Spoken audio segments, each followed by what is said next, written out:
पर जहाँ भक्ति परिपक्व होकर महाभाव को, प्रेम को, पूर्णता को प्राप्त हो गई, वहाँ पर उसमें भक्ति नहीं है, वो भक्ति करने वाला नहीं है, वो तो परम प्रेमास्पद जो उसके प्रियतम भगवान हैं, उन भगवान की वो अपनी चीज है, अपने खेल की चीज है, अपने बरतने की चीज है।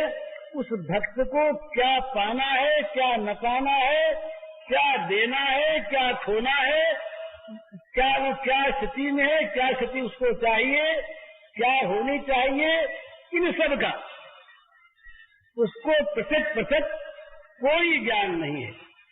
ये जो दशा है, इसीलिए ये हमारे वैष्णव आचार्यों ने कहा है कि ये जो शुद्धा भक्ति होती है भगवान की, ये ज्ञान और कर्म से अनावृत होती है।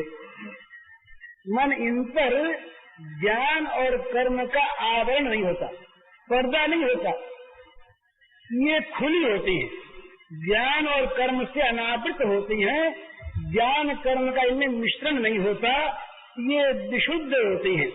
विशुद्ध का अर्थ यह है कि वहाँ ज्ञान और कर्म इन दोनों की जिसमें आवश्यकता होती है, इन दोनों को जहाँ स्थान होता है, ये दोनों जहाँ रहते हैं, वो रहने की जगह प्रेम में नहीं रहती।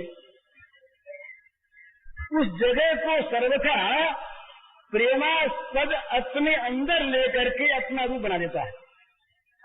तो प्रेमास्पद की चीज, प्रेमास्पद का कार्य, ये अपने आप में चलता है।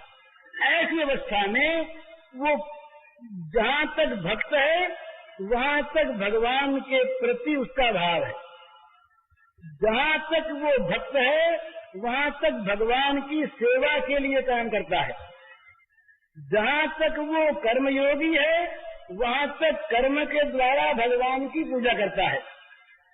जहाँ तक वो ज्ञान योगी है, वहाँ तक ज्ञान के द्वारा भगवान के स्वरूप का साक्षात्कार करता है।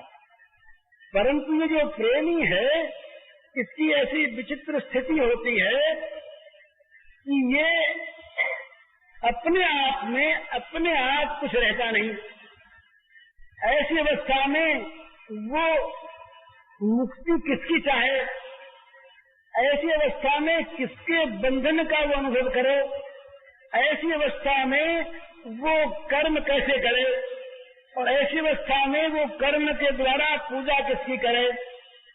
क्योंकि वो कर्म, ज्ञान, पूजा और पूजक, ये सारा का सारा जितना भी ये पृथक भाव है, ये सारा का सारा उस प्रेमास्पद में जाकर प्रेमास्पद रूप बन जाता है।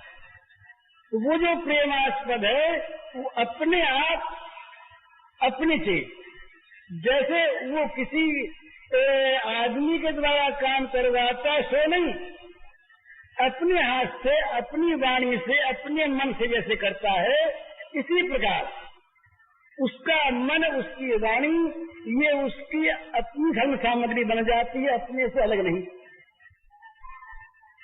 तो इस अवस्था में वो जो कुछ भी करता है, उसमें न कोई शिकायत है और न कोई मांग है। न शिकायत है, न मांग है, न कुछ देना है, न उससे लेना है, उसकी अपनी चीज है। तो ये जो पूर्ण समर्पण है, जो समर्पण करने वाला न रहने पर समर्पित हो जाता है, स्वामित्व में आ जाता है अपने प्राण प्रियतम के, ये स्थिति जो है, इसका नाम प्रेम है। और हाँ, भक्ति का जो परिपूर्णतम स्वरूप है वो प्रेम है। हाँ, समर्पण भाव भक्ति में है, प्रेम में समर्पण करने वाला कोई है नहीं। प्रेम में तो समर्पित वस्तु वो आप है, समर्पित वस्तु उसकी वस्तुएं हैं। उसके पास न अपनी वस्तु है और न वो आप अर्पण करने वाला है। यही श्री राधिका जी का रूप है। श्री राधिका जी का रूप जो माना है, वो ठीक यही रूप है। उस रूप में न समर्पण करने वाला है और न समर्पण करने की कोई वस्तु है। फिर जो कुछ भी उसमें भाव विकास होता है, ये क्या होता है? प्रेम में बड़े बड़े भावों का विकास होता है, विचित्र विचित्र। वो भावों का विकास सारा का सारा वो प्रेमास्पद अपने आप अपना रसास्वादन करने के लिए वो किया करते हैं। माने राधिका के रूप में स्वयं श्री कृष्ण ही राधिका होकर राधा के भावों से कृष्ण के रस का समास्वादन करती है। और राधा भावों की जो